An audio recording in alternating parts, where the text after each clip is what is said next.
ফুটন্ত ঝোলের মধ্যে কাঁচা ডিম দিয়ে যদি এই রেসিপিটা করা যায় তাহলে কিন্তু এর টেস্ট দারুণ লাগে। হ্যাঁ বন্ধুরা, ঠিকই শুনেছো, ফুটন্ত ঝোলের মধ্যে কাঁচা ডিম দিয়ে এই রেসিপিটা আজকে তৈরি করেছি। আমার আজকের রেসিপি ডিমের লাবাবদার কিংবা এগ লাবাবদার। নমস্কার বন্ধুরা, মায়ের রান্না অ্যান্ড ব্লগ চ্যানেলে আপনাদের সকলকে জানাই অনেক স্বাগত। আজ আমি হাজির হয়ে গেছি ডিমের দারুণ একটি রেসিপি নিয়ে। একঘেয়েমি ডিম খেতে ভালো না লাগলে ডিমের এই রেসিপিটা কিন্তু আপনারা ট্রাই করতে পারেন। এটা ভীষণ বানানো সহজ আর খেতেও কিন্তু দুর্দান্ত টেস্ট। ভাত কিংবা রুটি দুটোর সাথেই কিন্তু এর মেলবন্ধন দারুণ হবে। চলুন দেখে নেওয়া যাক কীভাবে তৈরি করলাম। তার আগে যারা এখনও চ্যানেলটাকে সাবস্ক্রাইব করেননি তারা কিন্তু অবশ্যই চ্যানেলটাকে সাবস্ক্রাইব করে পাশে থাকা বেল আইকনটা ক্লিক করে রাখবেন। তো প্রথমেই ডিমের লাবাবদার তৈরি করার জন্য আমি একটা ফ্রাই প্যান বসিয়ে দিয়েছি। তার মধ্যে দিয়ে দিলাম সাদা তেল। এই রেসিপিটা পুরোটা কিন্তু সাদা তেলেই হবে আর ঘি দিয়ে তৈরি করতে হবে। তো দেখুন তেলটা কিন্তু হালকা গরম হয়ে গেছে। এরপরে আমি 1 চামচ মতো ঘি দিয়ে দিলাম। এরপর আমি ফোড়নে দিয়ে দিচ্ছি তেজপাতা আর গোটা গরম মশলা। এরপর একটুখানি ভেজে নিতে হবে। যখন গরম মশলা আর তেজপাতার একটা মিষ্টি গন্ধ বেরিয়ে যাবে তখন এখানে দিয়ে দিতে হবে পেঁয়াজ কুচি। এখানে 2টো মিডিয়াম সাইজের পেঁয়াজ কুচি আমি ব্যবহার করেছি।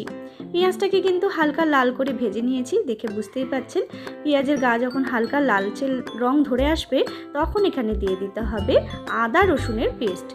আদা রসুনের পেস্ট দিয়ে কিন্তু একটুখানি ভেজে নেব যাতে আদা রসুনের যে কাঁচা গন্ধটা বেরোয় সেটা যেন একেবারে চলে যায়। তো দেখুন আদা রসুনের কাঁচা গন্ধটা চলে গেছে। এরপর দিয়ে দিচ্ছি আমি টমেটো পিউরি।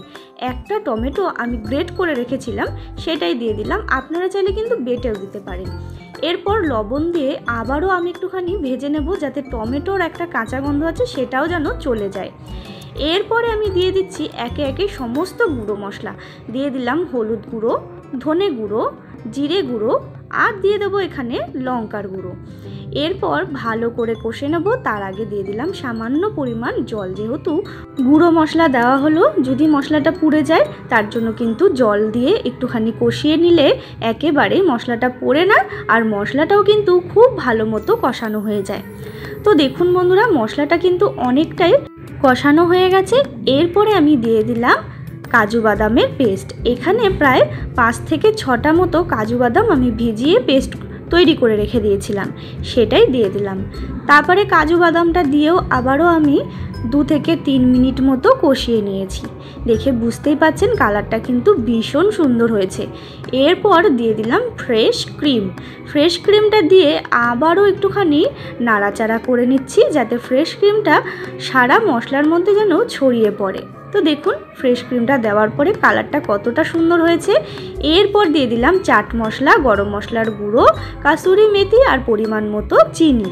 চিনিটা চাইলে আপনারা নাও দিতে পারেন, তবে নুন আর ঝালটা ব্যালেন্সে থাকার জন্য আমি চিনিটা দিলাম। এরপরে একটুখানি কষিয়ে নিয়েই দিয়ে দিতে হবে পরিমাণ মতো জল। জলটা কিন্তু খুব বেশি দেবেন না, খুব অল্প পরিমাণেই কিন্তু জলটা দিতে হবে। এরপরে ঝোলটা আমি একটুখানি ফুটিয়ে নিয়েছি প্রায় 10 মিনিট মতো। এরপরে আমি কাঁচা ডিমগুলো এক একটা বাটির মধ্যে ফাটিয়ে রেখে দিয়েছিলাম সেগুলোই দিয়ে দিচ্ছি। আর মাথায় রাখবেন ডিমের কুসুমগুলো যেন গলে না যায়, এইরকম যেন আস্ত আস্তই থাকে, তাহলেই কিন্তু এটা বেশ ভালো হয়। এরপরে আমি 4টে ডিম দিয়ে ঢাকা দিয়ে প্রায় 15 মিনিট ধরে কিন্তু রান্নাটা করে নেব। তো দেখুন বন্ধুরা, আমি 15 মিনিট পর কিন্তু ফিরে আসলাম।